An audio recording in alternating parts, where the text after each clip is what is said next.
Hey all, it's your girl Jackie here, and I just wanted to let you all know before the video starts that as I was editing this video on August 24th, a patch update for Sonic Origins Plus was released that fixes quite a few of the issues that I addressed in this review. However, just like with my review of the base Origins, I am still going to be mentioning those issues because they really shouldn't have been issues to begin with. I mean, it is good that they're addressing these issues and fixing them, but they shouldn't have been there to begin with. So, yeah. Anyway, enjoy the video. This was amazing news! The fans had been asking for this for a long time. How in the world did they manage to completely fuck it up? And how did they manage to do it again? So, Sonic Origins released to a resounding meh. While it was definitely great to have the retro engine versions of Sonic 1, 2, and CD on modern consoles and PC, finally having an official retro engine version of Sonic 3 and Knuckles, and having new content like animated intros and outros for each game, the collection itself was riddled with bugs, inferior music on Sonic 3's part, straight-up errors like getting the names of some songs wrong, and a bunch of other things that made people question why Sega thought $40 was a reasonable price for this. They did ultimately lower the price down to $30, but even that is still too much for this game. But in March of this year, out of seemingly nowhere, Sega announced Sonic Origins Plus. Much like Mania Plus, this was a physical release that also contained added content. The two major additions here were the inclusion of all 12 Game Gear titles and a playable Amy. Yes, for the first time in forever, I didn't mean to make a Frozen reference there, but anyways, for the first time in forever, we can play as Amy once again, not to mention this is classic Amy's first official playable appearance. Now this is most likely, at least in part, to promote the upcoming Sonic Superstars, which looks amazing by the way, but it's still amazing that we can finally play as Amy in these classic games. Things seem to be looking up for Sonic Origins. Maybe they were finally gonna fix the issues this game had. Oh boy. Let's start by taking a look at the physical content this game had. First things first, just like Mania Plus, this release has a reversible sleeve that says Genesis or Mega Drive at the top, depending on your region. I also like how in this cover, each of the characters are holding an item that represents their first appearance. Sonic is holding a Genesis since Sonic 1 on the Genesis was his first appearance. Tails is holding a Game Gear since his first appearance was the Game Gear version of Sonic 2. Well, technically it was the Master System version, but that one was a European exclusive. Amy's holding a CD since her first appearance was in Sonic CD for the Sega CD. And Knuckles is holding a copy of Sonic 3 and Knuckles since that was his first appearance. Opening up the case, we have the game itself, in my case a Switch cartridge, and a download code for the Plus content. I find that kind of funny since Mania Plus installed both the base game and the Plus DLC when you inserted the game into your system. But to be fair, I got Mania Plus on the Xbox and not the Switch, so maybe the Switch version has a download code just like Origins Plus. Lastly, the physical version came with an art book which contains sketches of the characters, cover art for the games, and even some miscellaneous artwork. However, this art book is nowhere near as big as Mania Plus's was. And if any of you are upset about me constantly comparing this to Mania Plus, I am sorry, but it's the easiest comparison I can make. They're the same thing for their respective games. An expansion released a year later that contains added content and a physical version with a reversible sleeve and an art book. They're literally the same thing. Anyway, with the physical content out of the way, let's get to talking about what they added to the game. Firstly, let's start with the Game Gear games. For the first time ever, all 12 Game Gear games are playable in one collection. Previous collections only contained a handful. I will say it is kind of disappointing that they didn't include the superior Master System versions of Sonic 1, 2, Chaos, Spinball, and Dr. Robotnik's Mean Bean Machine. Those haven't seen an official re-release since the Wii's Virtual Console, but hey, beggars can't be choosers. The Game Gear games are still enjoyable in their own right, and the emulation here is pretty good. Is what I would be saying if they didn't somehow fuck up the audio. For some reason, the audio in the Game Gear games has a false stereo effect where the sound coming out of each ear is not perfectly in sync, creating a weird echo effect.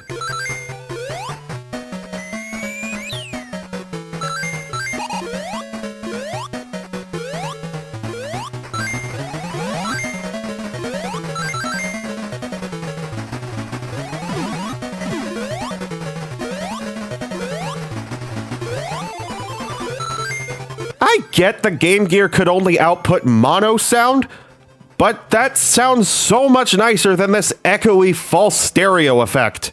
Also, there are still black bars even with the custom borders on. Like, seriously? You couldn't have made the borders bigger or made the screen size bigger? Hey everyone, Editing Jackie here. So, these two issues were actually fixed in the August 24th update. Kinda. For the border issue, they resized the game window to make it bigger.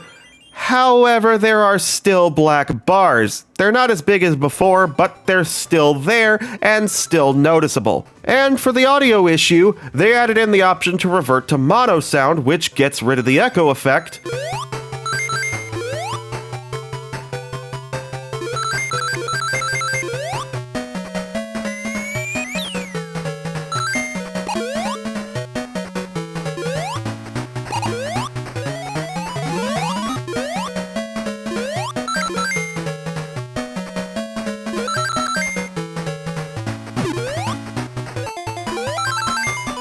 But it creates a new problem where the audio will randomly pulse, getting a little quieter and then louder and so on. This isn't an issue I've run into personally because I've only played like a minute of Sonic 1 post-update, but many people have reported that it's an issue. Another thing they added to the game is the ability to play as Knuckles in Sonic CD. And apparently they also added custom routes for him. The only one of which I was able to find being Metallic Madness because the game spawns him there. I will say though, Knuckles gliding and climbing works really well with CD's clusterfuck level design. But the big addition to this game by far is the addition of a playable Amy in all 4 games.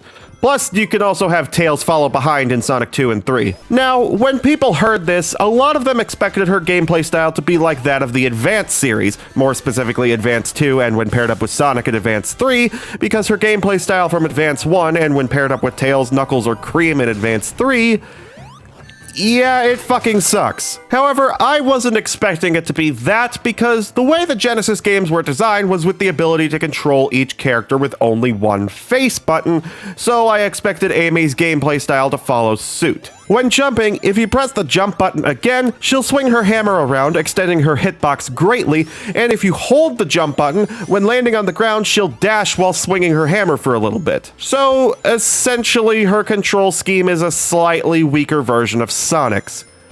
Not the worst control scheme. It's the same control scheme she seems to have in Superstars, except in that game she can also double jump. Why can't she do that here? And of course, when collecting the Chaos Emeralds, she gains a super form. And when collecting the Super Emeralds in Sonic 3, she gains a hyper form, something the game doesn't actually tell you. When you collect all 7 Chaos Emeralds, it doesn't say you can transform into Super Amy, but you can. And when collecting all 7 Super Emeralds, it tells you that you can transform into Super Amy, when in reality, it's Hyper Amy. The only difference here is that if you press the top face button while on the ground, she'll throw hammers. So basically, it turns her into a Hammer Bro from Super Mario Bros. Also, for some reason, her hyper form doesn't have an after image like the other 3. Editing Jackie here again, this is another issue that got fixed in the latest patch. I don't know whether or not they fixed the text not saying Hyper Amy, but given the fact that the patch notes referred to her as Super Amy, I'm a guess not. Weirdly enough, there's this one glitch in Sonic 1 and 2 where Amy's color palette is actually the first line of her super palette instead of her normal palette, making her appearance to be a brighter shade of pink than in CD and 3 and Knuckles. I don't know how that happened, but I hope it gets fixed. Also, her animation in the Sonic 2 special stages is bugged out as well. Like, what the fuck is happening here? Editing Jackie once again, this is another issue that got fixed. Now her sprite animates normally instead of spazzing out. Although they still haven't fixed the color palette issue for Sonic 1 and 2. Speaking of bugs, there were a few that were fixed. I already mentioned that the Tails despawning glitch in Sonic 2 was fixed in an earlier patch, but also in that patch they fixed the wrong names on the songs issue that I didn't mention in the last review. And now in Origins Plus, they fixed some more issues. The Tails AI spring glitch in Sonic 3's special stages was fixed. The roll lock in Sonic 1 and 2, which made the drop dash feel jank, another thing I didn't mention before, was removed, and that's it. No, seriously, that's it. The blurry image due to them not using nearest neighbor scaling was not fixed. Editing Jackie one last time, this got fixed in the latest patch and the image quality is so much cleaner now. The lack of certain sound effects in Sonic CD that I forgot to mention last time was not fixed. The one-up jingle restarting the music instead of continuing it in Sonic 3 was not fixed.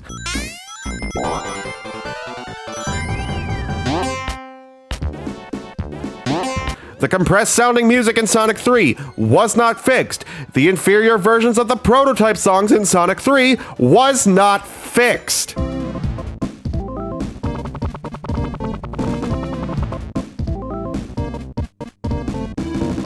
Oh, and did I forget to mention that the Plus DLC for those who already own the base game is $10? Meaning if you bought the game with its DLC last year and then bought the Plus DLC, you spent a whopping $55 plus tax on this game? And the physical version was priced at $40, meaning people like me who did all that spent a whopping $95. Actually, I spent $135 plus tax because I bought the base game on both PC and Switch, its day one DLC on Switch, and I bought the physical version of Origins Plus on Switch and the Plus DLC on PC.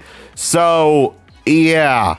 So, all in all, Origins Plus doesn't do much in the case of addressing the issues of the original release, and actually added more. I'm kinda disappointed. We've seen with Frontiers and its DLC so far that Sonic Team genuinely cares about this franchise, and Superstars is looking to be good as well. But Origins and its Plus expansion show why rushing to get a product finished by a deadline instead of delaying the deadline ends up creating a worse product. It doesn't matter if it gets fixed via a patch update or two. The fact of the matter is that they shouldn't be released in such a state to begin with. This argument goes beyond Sega and the Sonic franchise, but I'm really dissatisfied with the current strategy big corporations have of release the game in an unfinished state and any issues can be fixed later on if we feel like it. You know, Ryan George made an excellent video about this topic, and I highly suggest you watch it if you haven't already. But back to the topic. I don't hate Origins, but it could have and really should have been much better. For a casual gamer who's just looking to find a convenient way to play these classic games,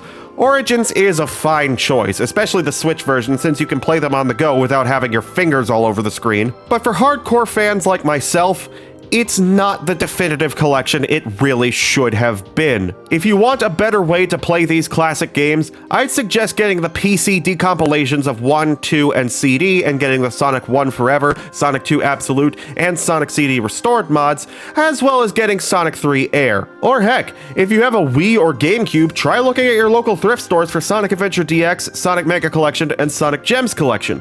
Every game in this collection is on at least one of these, and there's more games on them as well. Overall, my previous score of 6.5 out of 10 remains unchanged. This collection should have been better, and it sucks to see Sega getting in Sonic Team's way a lot. I hear Sega is upping Sonic Team's budget, and I hope they also give them the proper time they need to make the games as good as they can be. It's like Mario creator Shigeru Miyamoto once said, "A delayed game is eventually good, but a rushed game is forever bad." Well, with that out of the way, I don't know what's coming next. I want to continue my Dual Sonic Marathon. It's been almost a year and a half since my Adventure 2 review, so I really need to continue. But just recently, as I'm editing this, the third update for Sonic Frontiers has been given a release date, and it's in less than a month, and I mentioned that I'm gonna do a redive of the game once all three updates are out, and Sonic Superstars is coming out not too long after. I think what I'm gonna try and do is get my Sonic Heroes review done before the final Horizon update releases, then I'll do my redive on Sonic Frontiers, then I'll review Superstars when it comes out, and then after that, I will get back into the saddle with back-to-back dual marathon videos with my reviews of Shadow the Hedgehog and then Sonic 06. So, I'll see you all next time with hopefully my review of Sonic Heroes.